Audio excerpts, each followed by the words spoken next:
የኢትዮጵያ የኪነ ጥበብ ኢንዱስትሪ ረጅም ዘመናትን ያስቆጠረ እድሜ ያለው ነው። በተለይም ሀገሪቱ ካላት ብዝሃ ባህል ጋር ተሰናስሎ ደማቅ ህብረ ብሔራዊነትን ሲያጎላ በዓለም አደባባይ የኢትዮጵያን ስም ሲያስተዋውቅ ቆይቷል። ነገር ግን ሀገሪቱ ካላት ቱባ ባህል አንጻር የኪነ ጥበቡ አቅም ከዚህ የተሻገረ ጉልበት ቢኖረውም በሚገጥሙት ተግዳሮቶች ምክንያት ግን የሚገባውን ያህል አልተጠቀምንበትም። የኪነ ጥበብ ባለሙያዎች የሚናገሩትም ይህንኑ ነው። ባለፉት ዓመታቶች በተለይ በኪነ ጥበቡ ዘርፍ ያለው እመርታ በተለይ ተቋማትን ከመገንባት አንፃር ሲታይ በጣም አነስተኛ ነበር። በታሪክ ውስጥ እንደምንማረው ወይም እንደተረዳነው የኢትዮጵያ የቲያትር ታሪክ ወይም ፐርፎርም የሚደረግባቸው ቦታዎች በቁጥር በጣም ጥቂቶች ናቸው። እነሱም ከረጅም ዓመታት በፊት የተገነቡና ለአሁን ላለው የኪነ ጥበብ ወዳጅ ወይም አፍቃሪ ወይም ኦዲየንስ ተደራሽ ለማድረግ የሚያስችሉ ብዙ ክፍተቶች የነበሩባቸው የጥንት ተቋማቶች ነው የነበሩት። በሀገራችን ኢትዮጵያ ከዚህ ከኪነ ጥበባት ስራዎች ጋር ከፍተኛ ችግር ሆኖ ይነገር የነበረው የኪነ ጥበባት ስራዎችን የማቅረቢያ ቦታዎች፣ መድረኮች፣ ፕሮፌሽናል የሆኑ ቦታዎች፣ ሙያን ማሳየት የሚችሉ ቦታዎች እጥረት ነበር። የተወሰኑት ለምሳሌ ቲያትር ቤቶች የቲያትር ብቻ ናቸው። ለሌሎች የኤሌክትሮኒክ ነገሮች ሆነው የተሰሩ አልነበሩም። ትላንት የነበሩ ፈታኝ መልኮች ታሪክ እንዲሆኑና በዘርፉ ሀገር ዜጎቿና የኪነ ጥበቡ ማህበረሰብን እንዲጠቅም መንግስት በሰጠው ትኩረት በርካታ ስራዎች ተሰርተዋል። ነባርና አዳዲስ ቲያትርና ሲኒማ ቤቶችን ገንብቶ ዘመኑን የዋጀ ቴክኖሎጂ እንዲኖራቸው እስከማድረግም የሚደርስ ነው።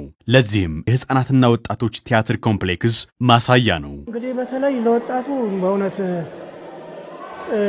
በስነ ምግባርም ሆነ በስነ ጥበብም ሆነ ለመገንባት ትልቅ አስተዋጽኦ አለው።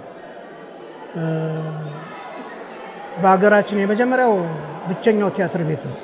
ሀገራችን የህፃናትና ወጣቶች ቲያትር ቤት የመጀመሪያው ቲያትር ቤት ስለሆነ የአዲስ አበባ ልጆች እድለኞች ናቸው ማለት ይችላል።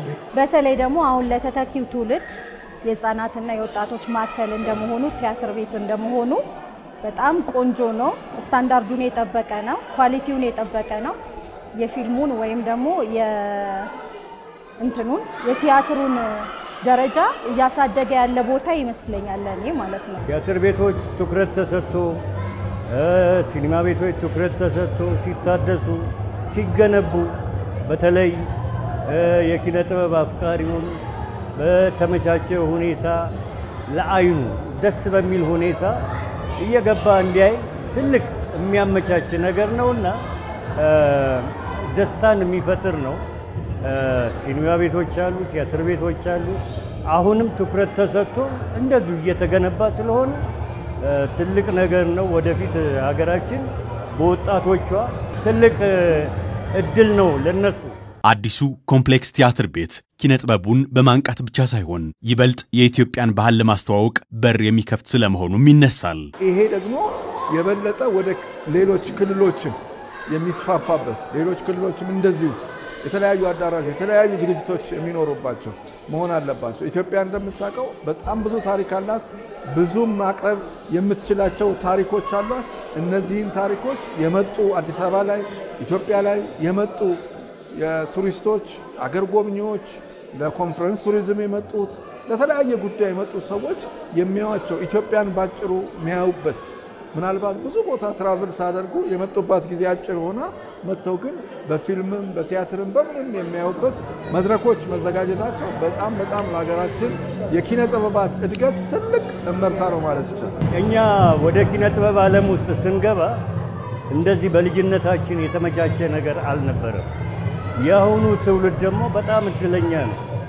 ከመሰረቱ ከታች ከህፃንነት ጀምሮ ለሙያው ብቁ ለመሆን ሁሉን ነገር ክህሎቱን ለማዳበር ቴክኖሎጂውም እያገዘው እንደዚህ አይነት ደግሞ ትልቅ ማዕከል ሲገነባለት የአሁኑ ትውልድ በጣም እድለኛ ነውና በዚህ ያኮራኛል፣ እኮራለሁ።